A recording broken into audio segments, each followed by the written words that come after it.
মৰমৰ ছাত্ৰসকল, আমি ইতিমধ্যে অসহযোগ আন্দোলনৰ কাৰকসমূহ আৰু অসহযোগ আন্দোলনত কেনেকুৱা ধৰণৰ কথাকাণ্ড হৈছিল সেই বিষয়ে অলপ আলোচনা কৰিলোঁ।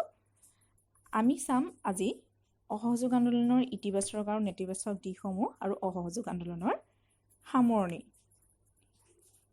এতিয়া ইতিবাচক আৰু নেতিবাচক দিশসমূহৰ বিষয়ে আলোচনা কৰোঁতে আমি গম পাম যে অসহযোগ আন্দোলনৰ ইতিবাচক আৰু নেতিবাচক দুটা দিশেই আছিল। অসহযোগ আন্দোলনৰ ফলত হাতেৰে সূতা কটা আৰু তাঁত বোৱা শিল্পৰ উন্নতিৰ জৰিয়তে স্বদেশী আন্দোলন এটা গঢ়ি উঠিছিল। হিন্দুসকলৰ মাজত প্ৰচলিত অস্পৃশ্যতা দূৰীকৰণৰ প্ৰচেষ্টা, হিন্দু মুছলমানৰ ঐক্য সাধন, মাদক দ্ৰব্য নিবাৰণ আদি কিছুমান সামাজিক উৎকৰ্ষ সাধন অসহযোগ আন্দোলনৰ অৱদান। এতিয়া এই যে হাতেৰে সূতা কটা বা তাঁত বোৱা শিল্পৰ উন্নতি ঘটিছিল, এইটো এটা ইতিবাচক দিশ। লগতে হিন্দু সমাজত যিটো অস্পৃশ্যতা আছিলে সেইটো এটা বেয়া প্ৰথা হয় আৰু সেই প্ৰথাটো আঁতৰ কৰিবলৈ চেষ্টা কৰা হৈছিল। হিন্দু আৰু মুছলমানৰ মাজত ঐক্য সাধন, ধৰ্মীয় ঐক্য সাধন কৰিবলৈ চেষ্টা কৰা হৈছিল। দুটা সম্প্ৰদায়ৰ মাজত ঐক্য সাধন কৰিবলৈ চেষ্টা কৰা হৈছিল। আকৌ মাদক দ্ৰব্যই সমাজখনত বিৰূপ প্ৰভাৱ পেলায়, হয়নে? মাদক দ্ৰব্য নিবাৰণৰ কাৰণে যথেষ্ট চেষ্টা কৰিছিল আৰু এনেকুৱা ঘটনাবিলাকে সামাজিক উৎকৰ্ষ সাধন কৰা যথেষ্ট অৰিহণা যোগাইছিল আৰু এই কাৰণে এইবিলাক হৈছে অসহযোগ আন্দোলনৰ ইতিবাচক দিশ। আকৌ স্বৰাজ্য পুঁজি হিচাপে তিলক স্মাৰকৰ বাবে কোটি কোটি টকাৰ দান বৰঙণি সংগ্ৰহো ইয়াৰ ফলত সম্ভৱ হৈছিল। এতিয়া এই যে স্বৰাজ্য পুঁজি হিচাপে তিলকে যে কোটি কোটি টকা তিলক স্মাৰকৰ বাবে যে কোটি কোটি টকা দান বৰঙণি সংগ্ৰহ কৰা হৈছিল, সেয়াও এটা ইতিবাচক দিশ বুলিয়ে ধৰা হয়। তেতিয়াহ'লে ইতিবাচক দিশত আমি কেইবাটাও পইণ্ট পালোঁ। আমি এইকেইটাকে 3-4টা পইণ্ট কৰি লিখিব পাৰিম। 3টা 4টা 5টামান আমি পইণ্ট কৰি লিখিব পাৰিম। তাৰপিছত এতিয়া চাওঁ আমি নিগেটিভ বা নেতিবাচক দিশসমূহ। বিধানমণ্ডল, আদালত আৰু চৰকাৰী শিক্ষানুষ্ঠান এই 3 বৰ্জন কাৰ্যক অসহযোগ আন্দোলনৰ নেতিবাচক দিশ হিচাপে আঙুলিওৱা হয়। মানে এইটো ইতিবাচক নহয়, এই 3টা দিশক নেতিবাচক বুলি কোৱা হৈছে। সেইদৰে ব্ৰিটিছ চৰকাৰৰ পৰা পোৱা নানান বঁটা বাহনৰ উপাধি পৰিত্যাগ কৰা কাৰ্যসমূহো অসহযোগ আন্দোলনৰ অংশস্বৰূপ আছিল। সেইদৰে নেতিবাচক দিশবোৰে কিছুমান ইতিবাচক সংস্কাৰো সাধন কৰিছিল। এতিয়া আমি ইয়াত এটা কথা বুজি পাৰিম যে নেতিবাচক বুলি কোৱাৰ লগে লগে একেবাৰে বেয়া নহয়। আচলতে সেই সময়ত সেই কথাকাণ্ডবিলাকে ইতিবাচক প্ৰভাৱেই পেলাইছিল, যদিও নেতিবাচক বুলি চিহ্নিত কৰা হৈছে।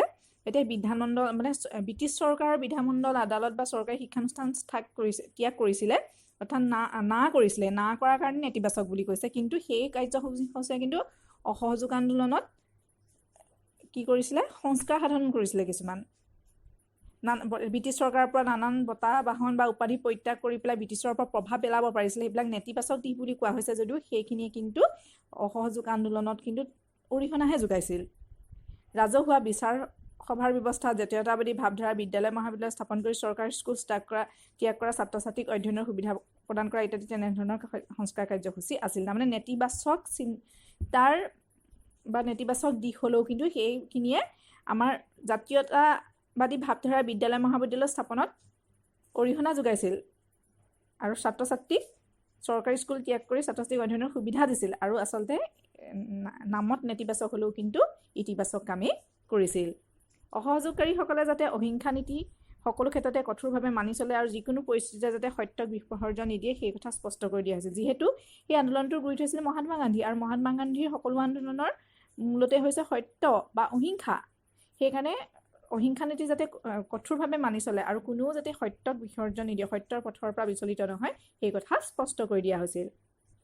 1920 চনৰ ডিচেম্বৰ মাহত কংগ্ৰেছৰ নাগপুৰ অধিৱেশনে গান্ধীজীয়ে আৰম্ভ কৰা এই আন্দোলনক আনুষ্ঠানিক মান্যতা প্ৰদান কৰিছিল।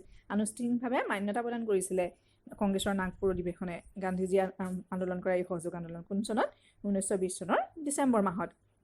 অধিৱেশনে কি বুলি ঘোষণা কৰিছিল যে ভাৰতীয় জাতীয় কংগ্ৰেছৰ উদ্দেশ্য হৈছে সকলো বৈধ আৰু শান্তিপূৰ্ণ উপায়েৰে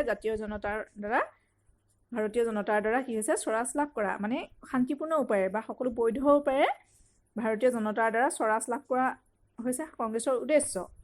ভাৰতীয় স্বাধীনতা সংগ্ৰামে এক নতুন পৰিক্ৰমালৈ আগবাঢ়িছিল। এই অসহযোগ আন্দোলনৰ যোগেদি কংগ্ৰেছে পোনপ্ৰথমবাৰৰ বাবে স্বাধীনতাৰ বাবে এক প্ৰত্যক্ষ কাৰ্যনীতি হাতত ল'বলৈ সিদ্ধান্ত গ্ৰহণ কৰিছিল। আৰু যে স্বাধীনতা আমাক লাগে সেই কথা কংগ্ৰেছে পোনপ্ৰথমবাৰৰ বাবে এটা পৰোক্ষভাৱে নহয়, এক প্ৰত্যক্ষ কাৰ্যনীতি হাতত ল'বলৈ সিদ্ধান্ত গ্ৰহণ কৰিছিল। এনেদৰে কংগ্ৰেছ এটা গণভিত্তিক সংগঠনত পৰিণত হৈ পৰিছিল। এতিয়া চাওঁ আহা আমি অসহযোগ আন্দোলনৰ সামৰণি চোৱা। এই আন্দোলনে সমগ্ৰ ভাৰতব্যাপী অতি প্ৰবল প্ৰভাৱ পেলাইছিল আৰু সফলতা অৰ্জন কৰিছিল। গোটেই ভাৰতবাসী ব্যাপী এক অতি প্ৰবল প্ৰভাৱ পেলাইছিল আৰু সফলতা অৰ্জন কৰিছিল। 1922 চনৰ 5 ফেব্ৰুৱাৰী তাৰিখে উত্তৰ প্ৰদেশৰ গোৰখপুৰ জিলাৰ চৰিচুৰাত স্থানীয় পুলিচ আৰু প্ৰতিবাদকাৰীৰ মাজত হিংসাত্মক সংঘৰ্ষ সংঘটিত হৈছিল। এইটো হিমালয়ান ব্লাণ্ডাৰ বুলি কোৱা হয়। এইটো এটা মানে অনাকাংক্ষিত ঘটনা ঘটিছিল যে 1922 চনৰ 5 ফেব্ৰুৱাৰী তাৰিখে উত্তৰ প্ৰদেশৰ গোৰখপুৰ জিলাৰ চৰিচুৰাত স্থানীয় পুলিচ আৰু প্ৰতিবাদকাৰীৰ মাজত এটা হিংসাত্মক সংঘৰ্ষ সংঘটিত হৈছিল।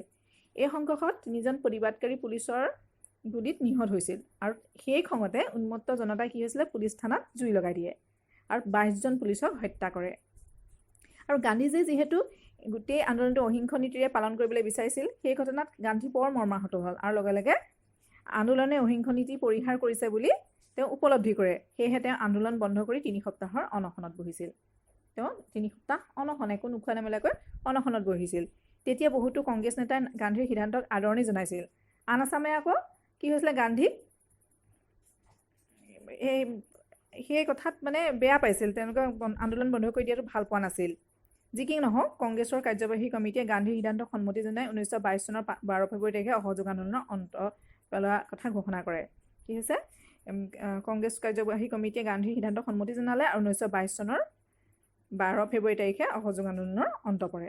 1922 চনৰ 10 মাৰ্চত গান্ধীক গ্ৰেপ্তাৰ কৰিলে আৰু বিদ্ৰোহত উদগনি যোগোৱাৰ অপৰাধত কি হৈছে 6 বছৰ কাৰাদণ্ড বিহা হয়। কিন্তু গান্ধীজী অহিংস নীতিৰ ততল আছিল। গান্ধীৰ কাৰাদণ্ডই আন এক প্ৰবল আন্দোলনৰ পথ প্ৰশস্ত কৰি দিছিল। মানে কি হৈছিলে গান্ধীক যিহেতু গ্ৰেপ্তাৰ কৰিলে আৰু গান্ধীক গ্ৰেপ্তাৰ কৰাৰ কাৰণে গোটেই ভাৰতীয় লোকসকল মানে ব্ৰিটিছৰ বিৰুদ্ধে আৰু ক্ষুভিত হৈ পৰিলে আৰু এক ডাঙৰ আন্দোলনৰ মানে পথ প্ৰশস্ত কৰিলে। মানে আকৌ জনগণ জাগ্ৰত হৈ ব্ৰিটিছৰ বিৰুদ্ধে আন্দোলন কৰিবলৈ সষ্টম হৈ পৰিল। এনেদৰে গান্ধীৰ নেতৃত্বতে ভাৰতৰ স্বাধীনতা আন্দোলন কেনেকৈ আগবাঢ়ি গৈছে আৰু কেনেদৰে ব্ৰিটিছৰ পৰা স্বাধীনতা আজৰি আনিলে সেই কথাবোৰ পৰৱৰ্তী সময়ত আমি আলোচনা কৰিম। ধন্যবাদ।